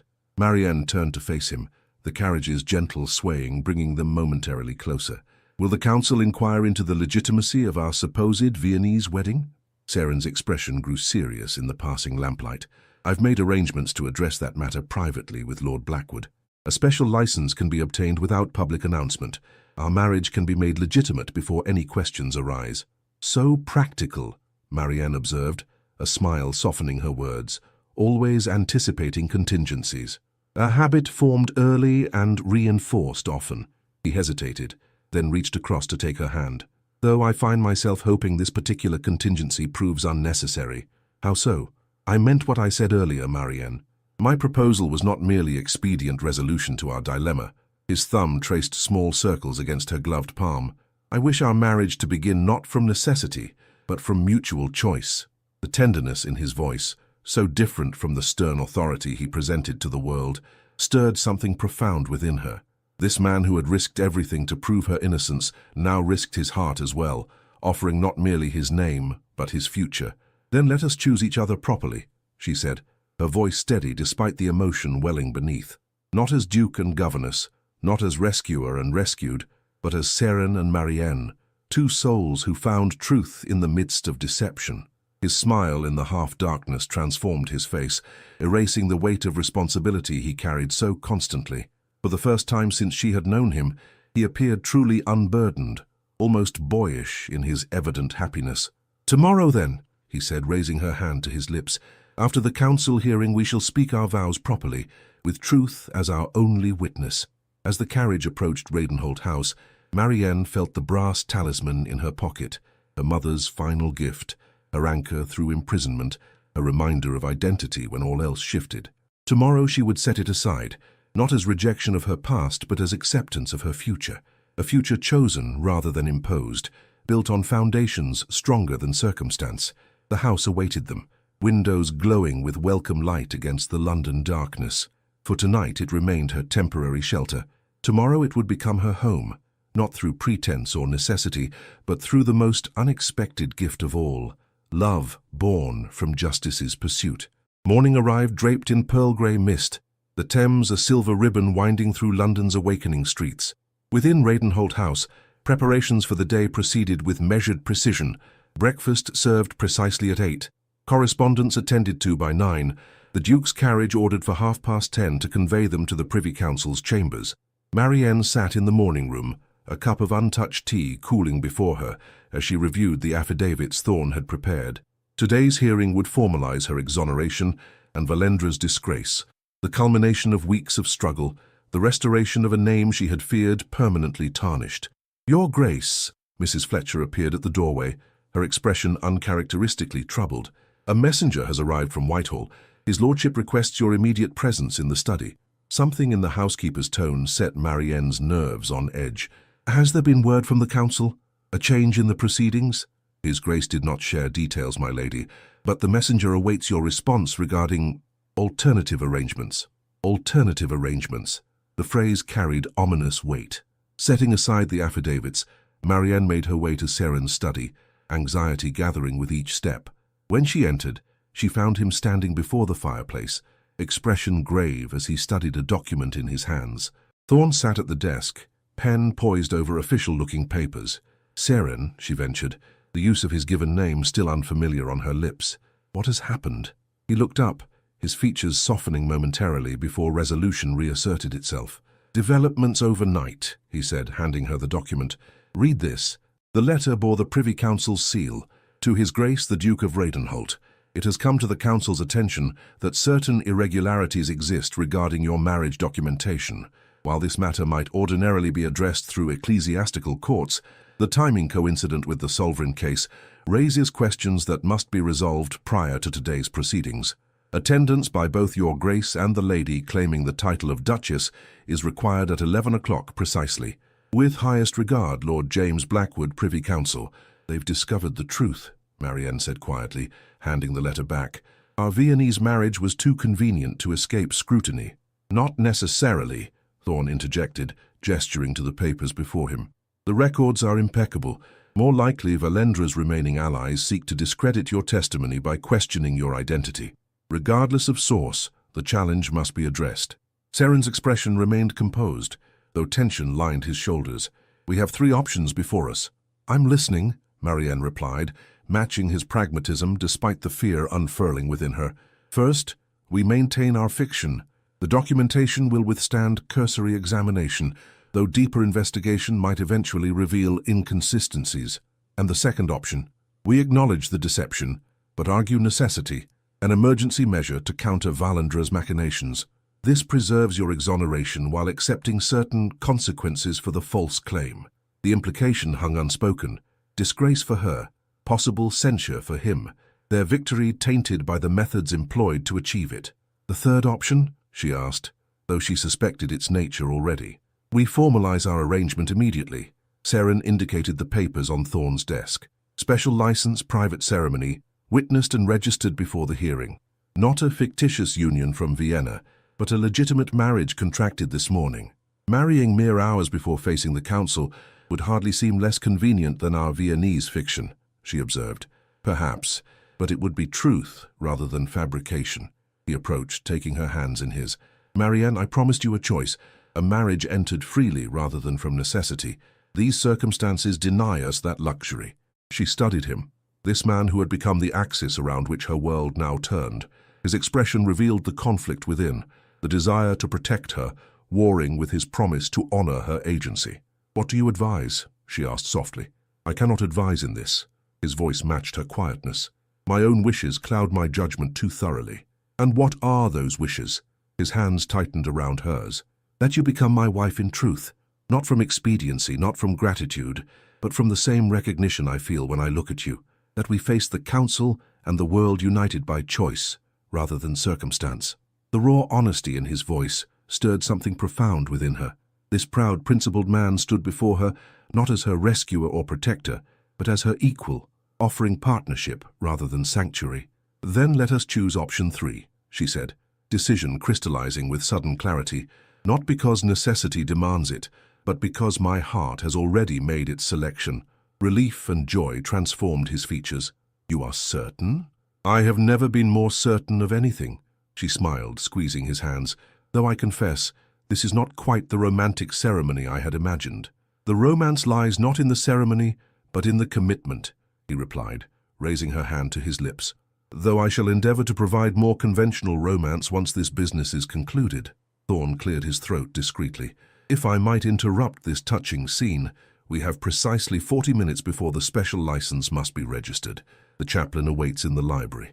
What followed unfolded with the efficient grace that characterized all operations within Radenholt House. In the library, beneath portraits of Seren's ancestors, Reverend Blackwell, The prison chaplain who had facilitated Marianne's escape conducted a brief but solemn ceremony. Thorne stood as witness, alongside Mrs. Fletcher, whose usual stoicism cracked to reveal unmistakable approval. Marianne wore no wedding gown, merely the morning dress of grey silk she had donned for the council hearing. Seren wore his formal attire, the platinum pin securing his cravat the only concession to the occasion's significance. The vows were traditional, their simplicity lending weight rather than diminishing their impact. I, Seren James Radenholt, take thee, Marianne Elizabeth Solvrin, to be my wedded wife. His voice remained steady, though his eyes conveyed emotions beyond the formal words. Promise and protection, respect and desire, all bound together in the sacred pledge. I, Marianne Elizabeth Solvrin, take thee, Seren James Radenholt, to be my wedded husband. As she spoke the ancient words, Marianne felt their significance resonating through her very being. This was no pretense, no expedient arrangement, but the consecration of a bond forged in adversity and tempered by shared purpose. When Seren slipped the platinum and sapphire ring, no longer a prop, but a symbol of genuine commitment, onto her finger, she felt its weight not as burden, but as anchor. And when Reverend Blackwell pronounced them husband and wife, the kiss they shared held no hesitation, no reservation, only the certainty of two souls who had found in each other an unexpected home. The documents are complete, Thorne announced as they signed the register. Legally binding and properly witnessed. I shall convey copies to the council chambers immediately. Not quite yet, Seren said, his arm still encircling Marianne's waist. There is one final matter to address. From his waistcoat, he withdrew a small scroll tied with the Radenholt seal. This grants full exoneration to Marianne Solvrin, signed by Lord Blackwood himself, to be entered into public record regardless of today's proceedings. Marianne stared at the document, its significance momentarily beyond comprehension. How did you secure this? When? Last night, after we returned from Lancaster House, I met privately with Blackwood, presented the final evidence, and obtained his authorization. Seren's expression was both tender and triumphant. Your name is restored, Marianne. Whatever challenges we face today, your innocence is officially recognized. Emotion welled within her, gratitude, relief, and a love so powerful it threatened to overwhelm her composure. This final gesture, this absolute assurance of her redemption, secured before their marriage, removed any lingering doubt about his motives. You ensured my exoneration would stand independent of our union, she said, understanding dawning, so I could choose freely, without fear that rejecting your proposal might jeopardize my freedom. I would have no wife who came to me from necessity rather than desire, he replied simply. Your choice had to be truly yours. For a moment, Marianne could not speak, her heart too full for words. This man, who had risked everything to prove her innocence, had taken one final risk, offering her complete freedom even at the cost of losing her. My lord, Thorne interrupted reluctantly, the carriage awaits. The council will not tolerate tardiness, even from newlyweds. Reality reasserted itself. The Privy Council, Valendra's allies, the questions that remained to be answered. Yet as they prepared to depart, Marianne felt a certainty that transcended circumstance. Whatever challenges awaited at Whitehall, they would face them together, not as duke and governess, not as rescuer and rescued, but as husband and wife, bound by choice rather than necessity. As they entered the carriage, Marianne reached into her pocket and withdrew the brass talisman that had been her companion through imprisonment and uncertainty. For a moment, she held it in her palm, its familiar weight a connection to all that had brought her to this moment. Her keepsake, Seren inquired, noting her contemplation. My mother's final gift, she explained, a reminder that even in darkness, one might find one's way home. She smiled, closing her fingers around the small token. Though I believe I have found that home at last. His hand covered hers, warm and strong. Not the end of your journey, he said softly, but perhaps the beginning of one we shall travel together. As their carriage moved through London's misty streets toward Whitehall, toward whatever final reckoning awaited them, Marianne felt a peace that transcended the uncertainty ahead. For the first time since Brackenhaven's iron doors had closed behind her, she looked toward the future not with fear but with hope, not as a woman condemned by another's crime, but as a duchess whose truth had finally prevailed. 5 years passed, seasons turning like pages in a well-loved book, each bringing its own chapter to the story of Radenholt House and its occupants.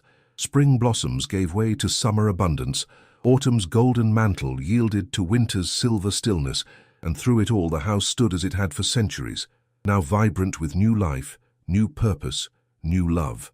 On a crisp December evening, snow drifted past leaded windows, transforming the grounds into a landscape of crystalline beauty. Within the library, firelight cast dancing shadows across walnut paneling as Marianne sat in a deep armchair, a leather-bound volume open upon her lap. 5 years as Duchess of Radenholt had altered her subtly, confidence had deepened into quiet authority, the wariness born of injustice softened into compassionate wisdom. "Mamma!" A small voice interrupted her reading as the library door swung open. 4-year-old James Alexander Radenholt, heir to the dukedom and terror of the nursery staff, bounded across the carpet, dark curls tumbling over bright grey eyes, his father's eyes in a face that otherwise mirrored her own. "Aunt Thea says you have a special visitor," Marianne smiled, setting aside her book to gather her son into her arms. "Does she indeed? And did Aunt Thea also mention that young dukes should knock before entering rooms?" "I forgot," he admitted without contrition. "But it's important. The visitor has a big hat with feathers and gloves like Papa's, and she asked for you specially. Then I suppose I must investigate this feathered phenomenon."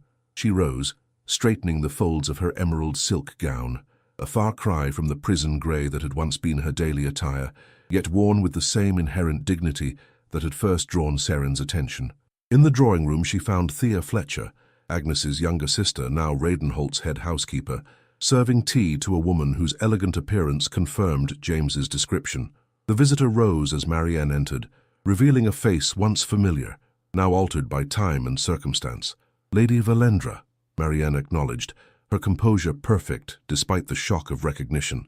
"This is unexpected." 5 years had transformed the former Countess Morn. The luxurious beauty that had once commanded society's admiration had hardened into something more brittle. Her burgundy traveling costume, though expensive, showed signs of wear.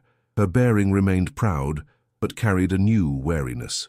"Your Grace," Valendra curtsied, the gesture technically correct yet somehow hollow. "I appreciate your receiving me without prior arrangement." "You've travelled far," Marianne observed, taking the chair opposite. "Australia, if I recall correctly. Tasmania."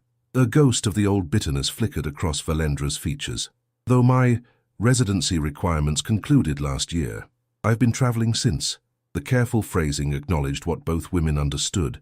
Valendra had served her sentence for treason, reduced from execution to transportation through the intervention of powerful family connections. "What brings you to London?" Marianne asked, accepting a cup of tea from Thea. "Surely not merely social calls upon old acquaintances." "Not merely, no." Valendra's gloved fingers tightened around her cup. "I have business matters to resolve before departing for America.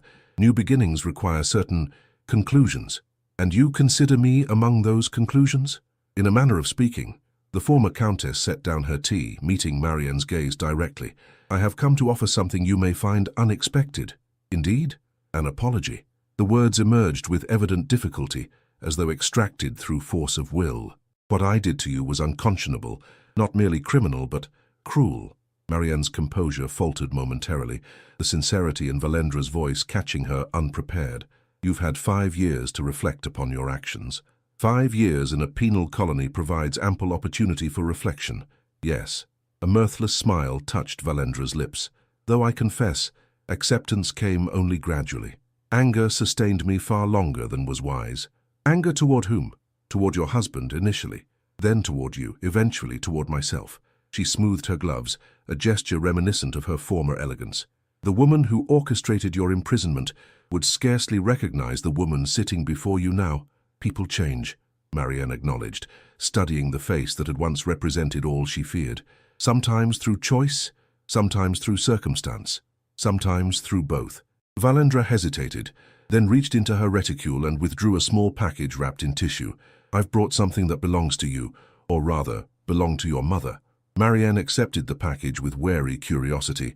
Unwrapping the tissue revealed a brass talisman identical to the one she had carried through imprisonment, the one now safely preserved in her jewelry case, a reminder of the journey that had led her to Radenholt. "How did you come by this?" "Your mother possessed a pair," Valendra explained. "One she gave to you, the other she entrusted to my mother for safekeeping during her final illness. It was among my mother's effects when she died, shortly before I implemented my scheme against you." "You knew my mother?" Marianne's world tilted. past and present, realigning into patterns she had never suspected. "I knew of her," Valendra corrected. "Our mothers were companions at finishing school. When yours married beneath her station, a choice my mother considered romantic folly, they maintained correspondence nonetheless. Upon your mother's death, my mother assumed a distant guardianship over you. Understanding dawned like winter sunrise, gradual yet transformative. The governess position with the family connected to Radenholt was arranged through my mother's influence, yes." Valendra's expression revealed complex emotion, regret tinged with lingering pride. "The irony is exquisite, is it not? I used my family's connection to position you where I could later frame you, never suspecting that in doing so, I delivered you directly to the man who would become your champion and husband." The revelations settled over Marianne like falling snow, each flake of truth accumulating into profound realization. "You believe there was purpose in this path." "I believe in consequences, Your Grace. Mine led to Tasmania. Yours led to a dukedom. Both paths stemmed from choices made in pride and pain." Valendra rose, preparing to depart. "The talisman is rightfully yours, the last piece of your mother's legacy restored." As the former countess moved toward the door, Marianne found herself speaking from impulse rather than calculation. "Lady Valendra," the woman paused, turning with a grace that imprisonment had failed to eradicate. "Safe travels to America," Marianne said simply.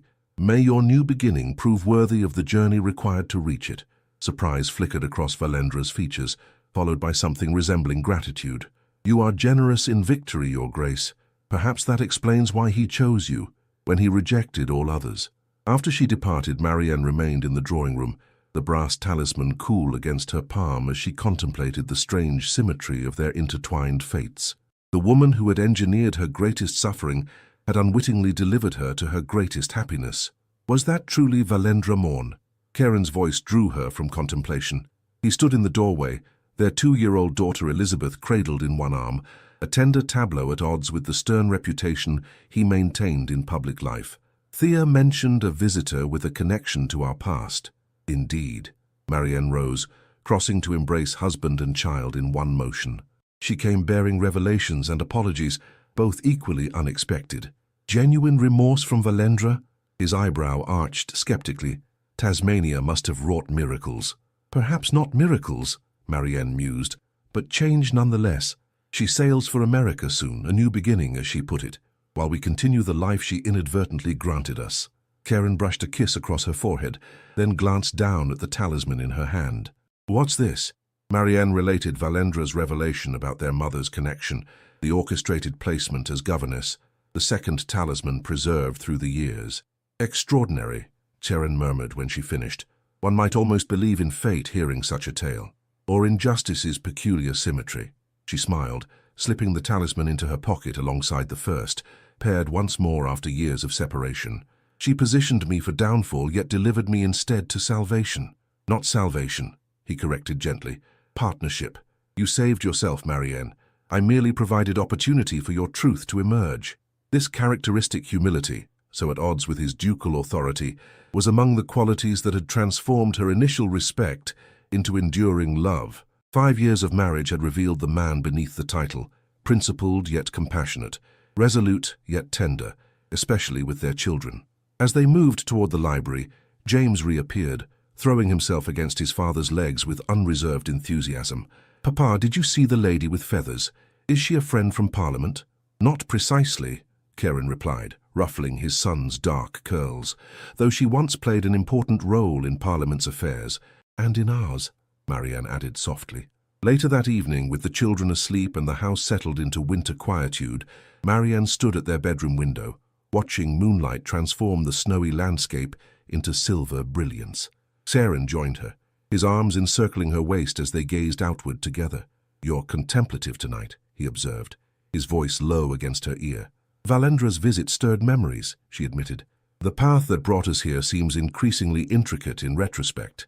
"Regrets?" he asked, the question carrying no insecurity, but genuine concern for her contentment. "None," she assured him, leaning back against his strength. "Though I find myself reflecting on how easily our story might have ended differently. Had you not questioned the evidence against me, had you not pursued truth beyond convenience, had you not maintained dignity when most would have crumbled, Had you not risked escape when safety beckoned from Tasmania's shores? His arms tightened around her. We each made choices that led us here. That is the wonder of it. She turned within his embrace, studying the face that had become her home more surely than any house, any title, any position. The stern lines of authority softened in private, revealing the man few others were privileged to know fully. "Do you recall what you said when you gave me your signet ring in Brackenhaven?" she asked, fingers tracing the contours of his face, familiar territory mapped through 5 years of intimacy. "That I would return, and truth would walk beside me," he recalled, catching her hand to press a kiss against her palm. "Truth has indeed walked beside us," she murmured, "through Privy Council challenges, through society's scrutiny, through the building of this life we share." Outside, snow continued its silent descent, each flake unique, yet part of the blanket transforming the world. Inside, firelight burnished the room in amber warmth, illuminating the life they had constructed from circumstances neither could have anticipated. "To truth," Seren said softly, drawing her closer, "and to the woman who embodies it." "To justice," Marianne countered, rising on tiptoe to meet his kiss, "and to the man who risked everything to uphold it." As their lips met, the brass talismans rested side by side in her jewelry case, symbols of a journey completed, a circle closed, a love born from the most unexpected circumstances, from prison cell to ducal mansion, from condemned convict to beloved duchess. Marianne's path had wound through darkness into light, and in that light, in her husband's arms, their children sleeping peacefully down the hall, their home secure against winter's chill, she found the truth her mother's talisman had always promised, that even in darkness, one might find one's way home. In the crucible of injustice, true character is not merely revealed but refined. When Marianne stood falsely accused, she chose dignity over despair, integrity over surrender. When Seren discovered a wrong, he pursued truth rather than convenience, risking his position and reputation for a principle that transcended social expectations. Their story reminds us that justice is not merely an abstract ideal, but a living choice that demands courage. It is easier to accept comfortable falsehoods than to champion uncomfortable truths, yet our humanity lies in this very struggle, in choosing what is right over what is easy, what is true over what is convenient. Perhaps most profound is the recognition that our greatest trials may lead to our greatest blessings. Marianne's imprisonment, designed to destroy her, instead delivered her to the one man who could see beyond circumstance to her essential worth. Seren's decision to investigate one woman's case, seemingly insignificant against his ducal responsibilities, led him to the partner who would complete both his life and his principles. We cannot always control the injustices that befall us, but we can control how we respond to them. Do we surrender to bitterness, as Valendra initially did, or do we maintain our dignity and truth, as Marianne chose? Do we accept convenient narratives, or do we question, challenge, and seek deeper understanding? The path of integrity is rarely the easiest, but it alone leads to authentic connection, to relationships built on mutual respect rather than convenience or necessity. When we stand for truth, even at personal cost, we create the possibility of genuine love, the kind that recognizes our worth not despite our struggles, but because of the courage with which we face them. Did this story of justice, courage, and unexpected love touch your heart? Subscribe to our channel for more Victorian romances, where dignity triumphs over disgrace and true love emerges from life's darkest moments. What moved you most? Marianne's unwavering dignity, Keren's principled stand, or their journey from pretense to authentic love? Share your thoughts in the comments below. If you believe in second chances and the power of truth to transform lives, this story was written especially for you. Don't miss our next chapter of historical romance where honor and heart entwine in the most unexpected ways. Subscribe now and join our community of readers who believe that true love is worth fighting for, even against impossible odds.